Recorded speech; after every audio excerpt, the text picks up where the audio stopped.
नमस्कार, स्वागत है आपका। शुरुआत करते हैं बड़ी खबर के साथ जो पिथौरागढ़ से, जहां पर मुनस्यारी के मदकोट रोड पर बारिश के बाद अचानक से झरना बहने लगा। मंगलवार की रात से हो रही बारिश के चलते गौरी पुल के पास एक बरसाती झरना रोड पर गिरने लगा, लेकिन यह दृश्य सुंदर से ज्यादा भयानक लग रहा है। झरने के रोड पर आने से आवाजाही भी बाधित हो गई। आपको बता दें कि कुमाऊं में तेज बारिश के बाद बरसाती नाले उफान पर हैं और उसी की वानगी यहां भी देखने को मिल रही है, जहां पर एक झरना किस तरीके से तेज गति में रोड पर बहने लगा, जिससे आवाजाही बाधित हो गई। इस दौरान जो लोग वहां पर मौजूद थे वो डरे और सहमे नजर आए।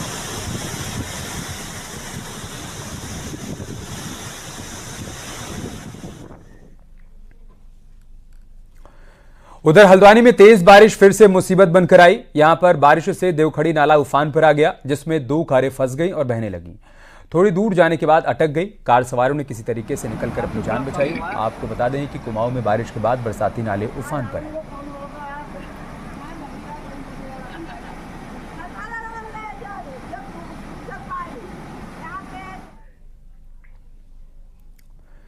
पिथौरागढ़ में धारचूला को जोड़ने वाला हाईवे निगाल पानी के पास बंद हो गया। लैंडस्लाइड की वजह से सड़क बंद है। क्षेत्र में भारी बारिश के चलते चाइना बॉर्डर को जोड़ने वाला हाईवे पूरी तरीके से बंद हो चुका है। हाईवे बंद होने से धारचूला तहसील का संपर्क पूरी तरह से कट गया है।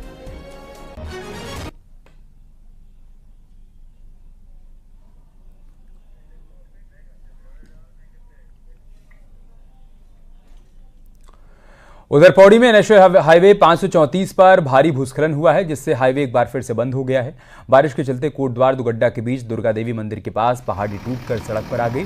भारी भूस्खलन होने से कोटद्वार का पौड़ी मुख्यालय से संपर्क कट गया। सड़क बंद होने से दुगड्डा में बड़ी तादाद में यात्री फंस गए, तो वहीं कोटद्वार में यात्रियों को सिद्धवली मंदिर के पास बैरिकेटिंग लगाकर रोक दिया गया। लैंसडाउन, पोखड़ा समेत पौड़ी से आने वाले तमाम यात्री फंसे हुए। दुर्गा माता मंदिर है, उनसे जस्ट आगे थोड़ा सा दुगड्डा की तरफ रोड क्षतिग्रस्त हुआ है और भारी मात्रा में मलबा आया है। तो इसकी वजह से जो रोड खुलने की संभावनाएं हैं आज बहुत ही मुश्किल है। तो जहां तक उम्मीद है रोड कल तक ही खुल पाएगा। पुलिस ने यहाँ पे जो रोक के रखे, बोला आगे रोड ब्लॉक है, आप लोग जो है यहाँ पे इससे आगे नहीं जा सकते हैं। और 6 बजे का उन्होंने टाइम दिया हुआ है। अब देखो 6 बजे भी खुलती है कि नहीं खुलती है, कुछ बता नहीं सकते। उधर टिहरी में नेशनल हाईवे 94 बंद हो गया है। बगड़धार के पास मलबा और बोल्डर आने के चलते सड़क बंद हो गई। बारिश के चलते लगातार पहाड़ी से मलबा गिर रहा है। स्लाइडिंग जोन का ट्रीटमेंट नहीं होने के चलते बार बार भूस्खलन हो रहा है। वहीं हाईवे बंद होने से गाड़ियों की लंबी कतार लग गई है। सुबह से ही हाईवे बंद है और यात्री फंसे हुए हैं।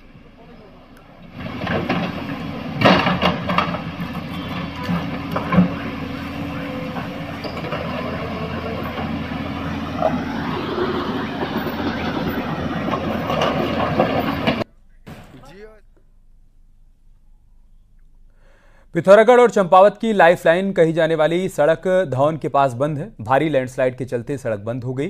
बारिश की वजह से हाईवे में लैंडस्लाइड तो हुआ ही, साथ ही साथ रोड का एक हिस्सा भी कट गया। हाईवे बंद होने से दोनों जिलों के यात्रियों को खासी परेशानी हो रही है। धौन के अलावा ऑल वेदर रोड स्वाला के पास बंद है। स्वाला में भी बड़ा लैंडस्लाइड हुआ है। बरसात के सीजन में स्वाला में हल्की बारिश भी हाईवे को नुकसान पहुंचाती है।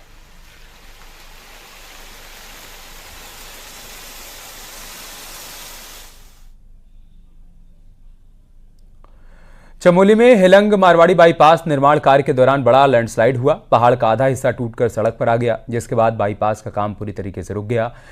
पहाड़ के टूटे हिस्से को हटाने का काम जारी है। आपको बता दें कि हेलंग मारवाड़ी बाईपास निर्माण को लेकर लोगों ने पहले ही कई सवाल खड़े किए थे। भविष्य में जो उसमें खतरा उत्पन्न हो सकता है, किंतु उसके बावजूद इसका निर्माण कार्य जारी रखा गया, किया गया। आज आप यहाँ पर इसकी परिणति देख रहे हैं। इतने बड़े बड़े भारी बोल्डर्स इस बाईपास के नीचे गिर गए हैं। यहाँ पर जो कार्य चल रहा है, इस कार्य की वजह से बहुत बड़ा भूस्खलन यहाँ पर हुआ है।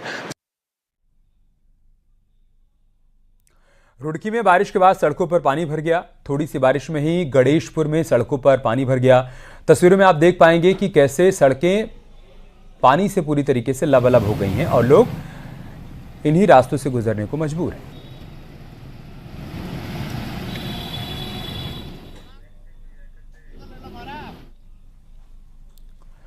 उत्तराखंड में आज से बारिश के लिए येलो अलर्ट और ऑरेंज अलर्ट जारी किया गया है। पिथौरागढ़ और बागेश्वर जिलों के लिए ऑरेंज, जबकि बाकी जिलों के लिए येलो अलर्ट जारी किया गया है। आज और कल के लिए अलर्ट जारी हुआ है।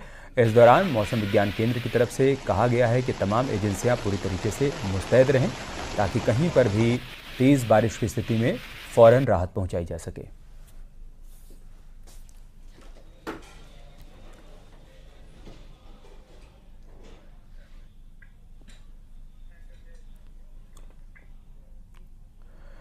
रुड़की के सिविल लाइन इलाके के शेरपुर के जंगल में देर रात पुलिस का बदमाशों के साथ आमना सामना हुआ, जिसमें एक बदमाश के पैर में गोली लग गई।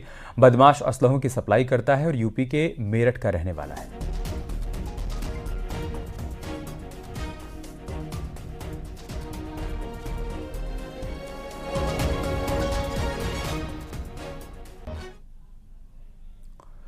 मसूरी देहरादून रूट पर सड़क हादसा हो गया। यहां पेट्रोल पंप के पास दो कारों की आपस में टक्कर हो गई। सड़क हादसे में एक महिला घायल हो गई।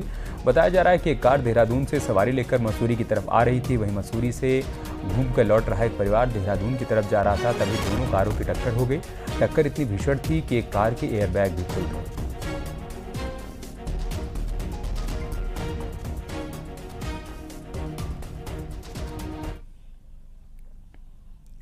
चमोली बद्रीनाथ नेशनल हाईवे पर सड़क हादसा हुआ। यहां पर मारवाड़ी के पास एक गाड़ी पलट गई। गाड़ी ऊपर सड़क से गिरकर नीचे सड़क पर आ गई। हादसे में 3 लोग गंभीर रूप से घायल हो गए, जिन्हें अस्पताल में भर्ती करवाया गया। हादसे के वक्त गाड़ी में 8 से 10 लोग सवार थे।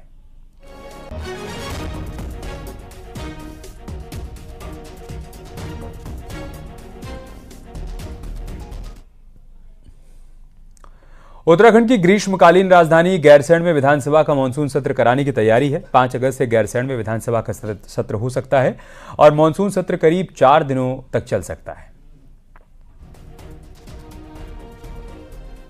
नवंबर से पहले हमारे यहाँ विधानसभा का सत्र होना है, क्योंकि आप जानते हैं कि 2 मार्च को हमारा सत्र हुआ था, तो 6 महीने के अंदर हमें इसे करना ही होता है। ये आवश्यकता भी है और बाध्यता भी है। तो हमारा ये मानना है कि अगस्त के पहले हफ्ते में इसको हम लोग करेंगे और ये भी प्रयास कर रहे हैं। मेरी माननीय मुख्यमंत्री से भी चर्चा हुई है। ये भी प्रयास करेंगे कि इसको हम लोग गैरसैंण में करें। बीजेपी नेता तीरथ सिंह रावत का एक और बयान वायरल हो रहा है। ये बयान सोमवार को ही बीजेपी प्रदेश कार्य समिति की बैठक के दौरान का है। मंच से बोलते हुए तीरथ सिंह रावत ने कहा कि जमीन कभी ना छोड़ें, पद आते जाते रहते हैं। इस दौरान कार्यकर्ता भी ताली बजाकर उनकी बातों का समर्थन करते हुए दिखाई दिए।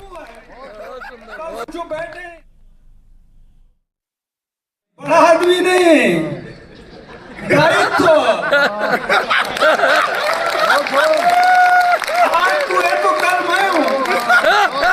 आज मैं हूँ तो कल तू है। कल से पीछे वाला यहाँ बैठ गया, यहाँ वाला पीछे बैठ गया, पता नहीं।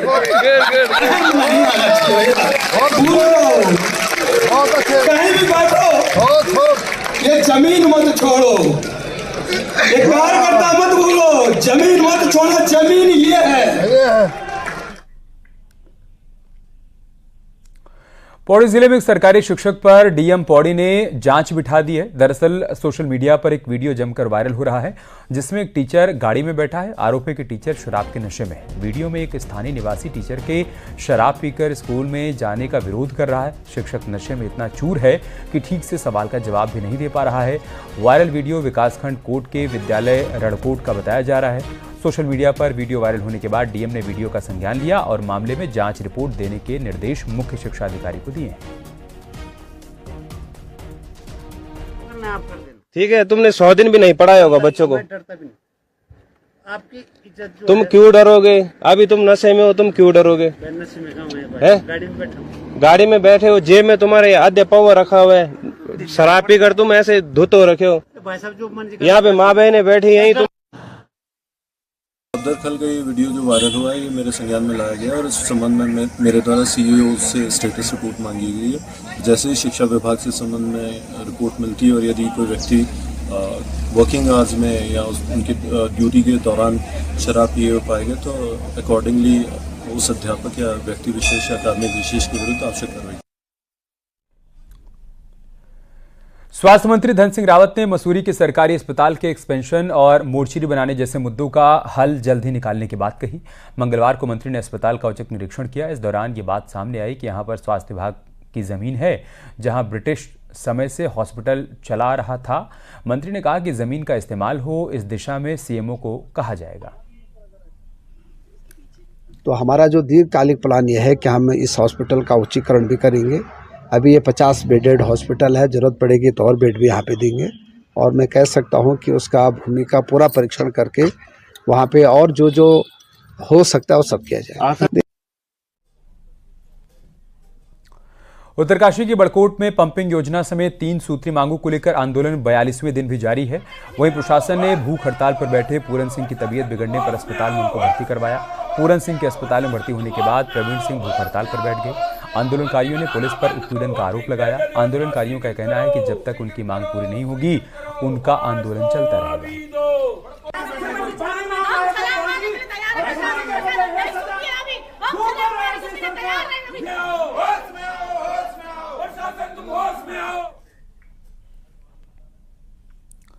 बाईस जुलाई से शुरू हो रही कांवड़ यात्रा की तैयारियां पूरी हो चुकी हैं। वहीं सुरक्षा को लेकर पुख्ता इंतजाम भी किए गए हैं।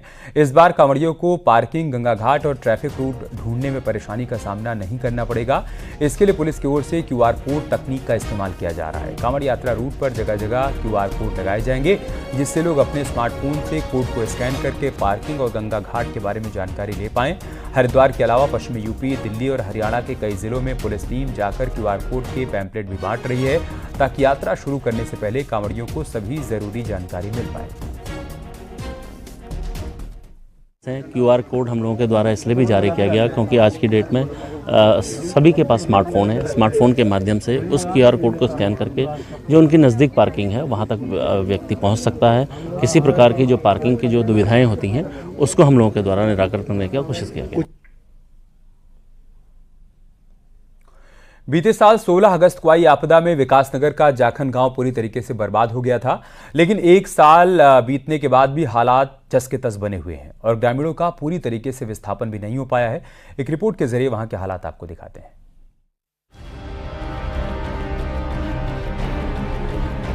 विकासनगर क्षेत्र में 11 महीने पहले यानी बीते साल 16 अगस्त को जाखन गांव में जमीन धंस जाने की घटना हुई, जिससे गांव के ऊपर बनी सड़क में बड़ी बड़ी दरारें आ गई थी।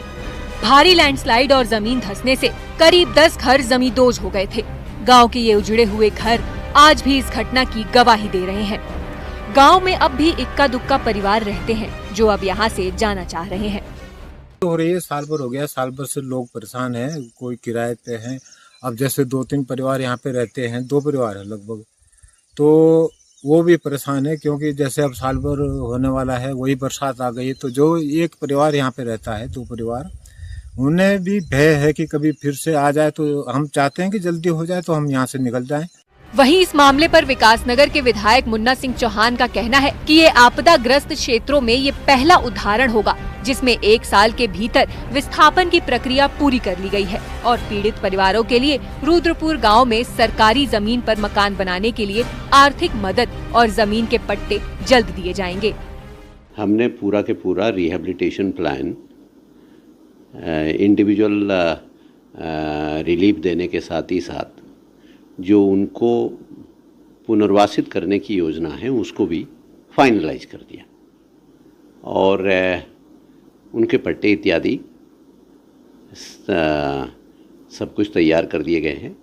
पट्टे आवंटन की कार्रवाई हो चुकी है। जाखन गांव तो अब पूरी तरह से बर्बाद हो चुका है और यहाँ के ग्रामीण चाहते हैं कि जल्द ही उन्हें दूसरी जगह घर मिल जाए ताकि दूसरी जगह वो जाखन जैसा ही एक खूबसूरत गांव बसा सके। इस गांव के लोगों को आज भी इंतजार है कि विस्थापन की प्रक्रिया जल्द पूरी की जा सके ताकि जाखन जैसा हंसता खेलता गांव एक दोबारा बसाया जा सके। न्यूज़ 18 के लिए ग्राउंड जीरो से कुलदीप चौहान।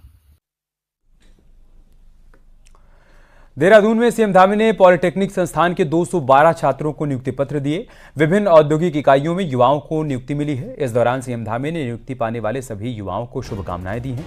सीएम धामी ने कहा है कि मुझे उम्मीद है कि आप लोग पूरी मेहनत और ईमानदारी के साथ काम करेंगे और अपना बेस्ट देंगे।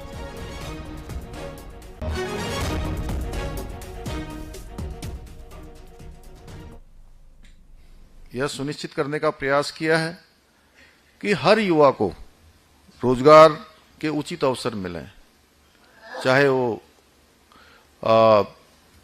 इस प्रकार के जो प्लेसमेंट हैं औद्योगिक इकाइयों के माध्यम से हों, सरकारी नौकरियों के माध्यम से हों या रोजगार स्वरोजगार के माध्यम से हों। हमारा ये प्रयास है कि सभी को कुछ न कुछ काम मिले। और मुझे ये बताते हुए खुशी है कि आज राज्य के अंदर हम एक ऐसा माहौल बना पाए हैं जहां निजी क्षेत्र भी रोजगार सृजन के क्षेत्र में, रोजगार देने के क्षेत्र में आज महत्वपूर्ण भूमिका निभा रहे हैं। अल्मोड़ा में मानस खंड को लेकर 3 दिन का सेमिनार शुरू हो चुका है, जिसका शुभारंभ केंद्रीय राज्य मंत्री अजय टम्टा ने किया। 3 दिनों तक कुमाऊं के मानस खंड के मंदिरों पर चर्चा की जाएगी। केंद्रीय मंत्री ने कहा कि राज्य और केंद्र सरकार की मानस खंड को लेकर तमाम योजनाएं हैं जिन पर तेजी से काम हो रहा है। मानस खंड का भी चाहे वो आप किसी भी रूप में लीजिए, उनके मंदिरों को भव्य और दिव्य बनाने के साथ साथ उनके संस्कार और संस्कृति जो इतिहास में रची और बसी है, और इस प्रकार के जो सेमिनार किए जा रहे हैं, उन सेमिनारों के माध्यम से जो चीज़ कंक्लूजन निकलेगा उसको भी हम सरकार के माध्यम से इम्प्लीमेंट हो, और वो जो इस इतिहास दब चुके हैं या इतिहास आगे नहीं आ पाए हैं, उन इतिहासों को भी उबेरने का काम सरकार के माध्यम से किया जाएगा।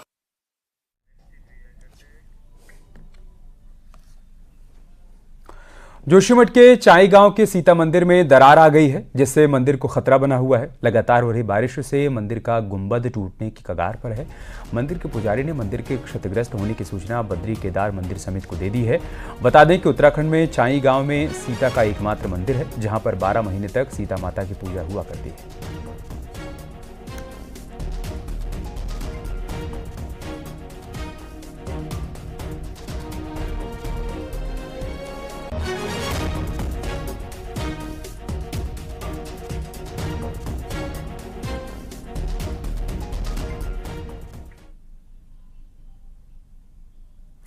गुजरात के मुख्यमंत्री भूपेंद्र पटेल ने प्रोजेक्ट वन ट्री शुरू करने के लिए न्यूज 18 को बधाई दी है।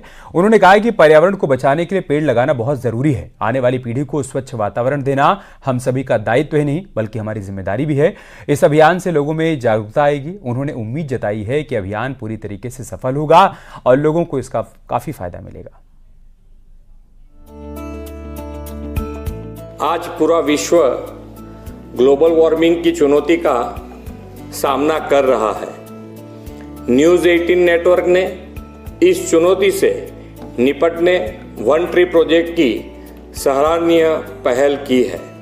हमारे लोकप्रिय प्रधानमंत्री श्री नरेंद्र भाई मोदी जी ने देशवासियों को अधिक से अधिक पेड़ लगाने प्रेरित किया है। हमें अपने पर्यावरण को बचाने के लिए पेड़ लगाना बहुत ही जरूरी है। आने वाली पीढ़ी को एक स्वच्छ और सुंदर वातावरण देना हम सबका दायित्व ही नहीं जिम्मेदारी भी है। मैं सभी नागरिकों से अनुरोध करना चाहूँगा कि न्यूज़ 18 नेटवर्क से इस पहल को अभियान में बढ़ चढ़कर सहयोग करें। कम से कम एक पेड़ जरूर लगाएं।